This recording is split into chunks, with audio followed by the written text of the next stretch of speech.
खत्तम छ बाटो हजुर यस्तो बाटोले खत्तम हुन्छ सर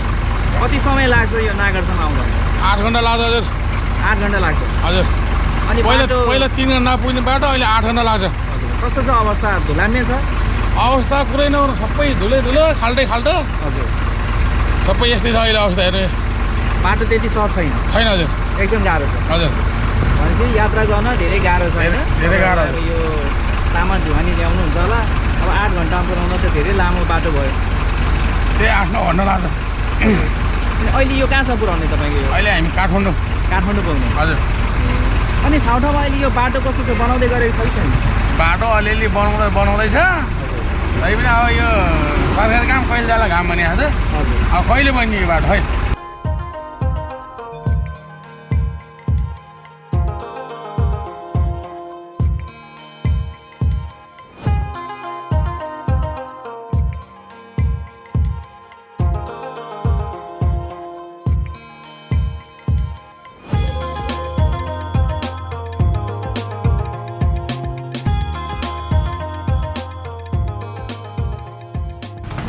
दर्शकबिन फेरि पनि आज अर्को नयाँ भिडियोमा तपाईँलाई स्वागत छ र यति बेला म थुम्सीको आसपासमा छु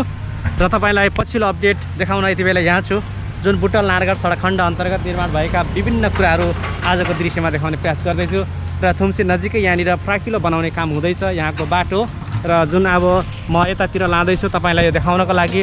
र बाटोको अवस्था हेर्ने हो भने धुल्याममा छ धुलो उडेकै उडै छ होइन अब यहाँ अब धुलोको त कुरै के गर्ने यति धुलो उडेको छ कि तर यति बेला तपाईँले यहाँनिर देख्न सक्नुहुन्छ थुम्सीको आसपासमा अब भने बाटो फ्राकिलो बनाइँदैछ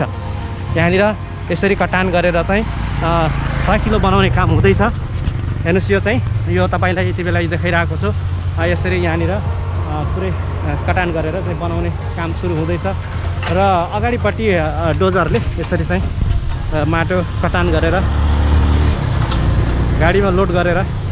अन्यत्र लाँदैछ र जुन दृश्यमा तपाईँलाई देखाउँदैछु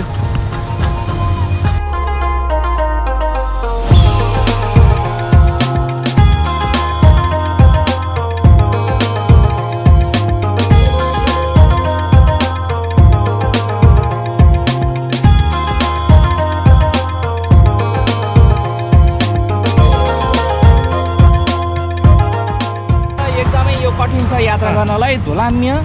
धुलो मास्क लगाएर हिँड्नुपर्छ यसरी यो धुलोमा कसरी हिँड्ने बडा गाह्रो छ जर्नी छ यहाँनिर मास्क नलगाई गाह्रो छ एकदमै यदि तपाईँ बुटवलबाट नारायणघाट आउँदै हुनुहुन्छ अथवा नारायणघाटबाट बुटवल जाँदै हुनुहुन्छ भने होइन हजुर पुरै तपाईँहरूलाई पनि अहिले नै हामी जानकारी गराउन चाहन्छौँ तपाईँको स्वास्थ्यको लागि तपाईँको यात्रा सहजताको लागि एकदमै तपाईँले मास्क लिएर हिँड्न जरुरी छ यहाँनिर तपाईँको यो बाटोमा यति धुलाम्य छ कि डस्टी छ तपाईँको कपडा भरे यो हेर्न नहुने लायकको हुन्छ त्यसो हुनाले तपाईँले अलिकति यो प्रोटेक्ट यो मास्क अब यो सडक कहिले बन्ला जस्तो लाग्छ सर तपाईँलाई सडकको गति अहिले यो 1 वर्षको फेरि थप हुँदाखेरि सरस्वती हेर्दाखेरि यो चाडबाडको लगत्तै अहिले काम चाहिँ कन्टिन्यू भइरहेको छ त्यसो हुनाले यो बर्खा लाउनुभन्दा अगाडिसम्म यो कौशतीदेखि यताको यो गाडाकोटसम्मको एरियामा पिच गर्ने कालोपत्री हुने भन्ने कुरा छ त्यो हुनाले अलि धमाधम यो बिजुलीका पोलहरू पनि सार्ने अनि तारहरू टङ्ग्याउने काम हुनाले अब गति लिन्छ भन्ने चाहिँ मलाई लाग्छ ल अब त्यसै गरी यता हेर्नुहोस् यो यहाँनिर यसरी गाडीहरू गुडिरहेको छ हामी चाहिँ डाँडामा छौँ त्यो डाँडालाई पुरै कटान गर्ने होइन यो काटेर चाहिँ सम्याउने र माटो अन्यत्र लाँदैछ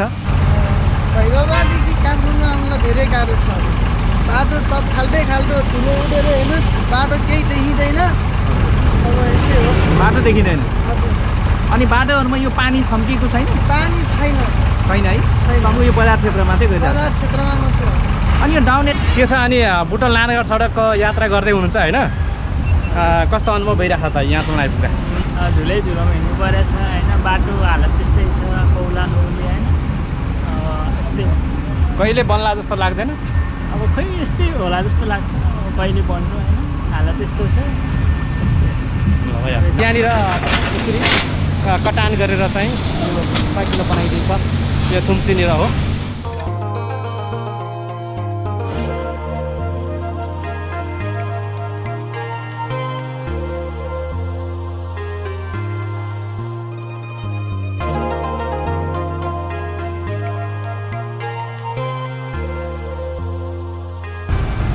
तपाईँले यहाँ देख्न सक्नुहुन्छ यसरी ठ्याक्कै यो थुम्सी अगाडि यो रोड हो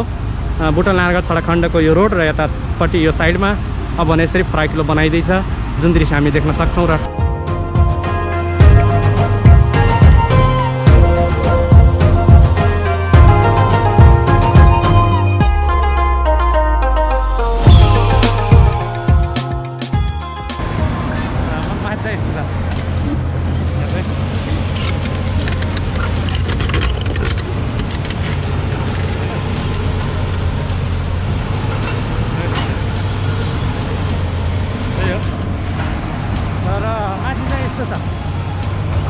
यहाँनिर यसरी कटान गरेर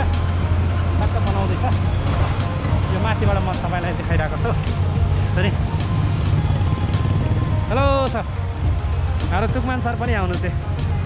मसँग यहाँ हाम्रो राजकुमारजी आज पनि हुनुहुन्छ हामी सँगै जुदाइरहेको यो ट्राभल भ्लगमा उहाँसँग हामी सँगसँगै छौँ अहिले ल हेर्नुहोस् हेर्नुहोस् कस्तो हुँदैछ बाटोको अवस्था कस्तो छ अवस्था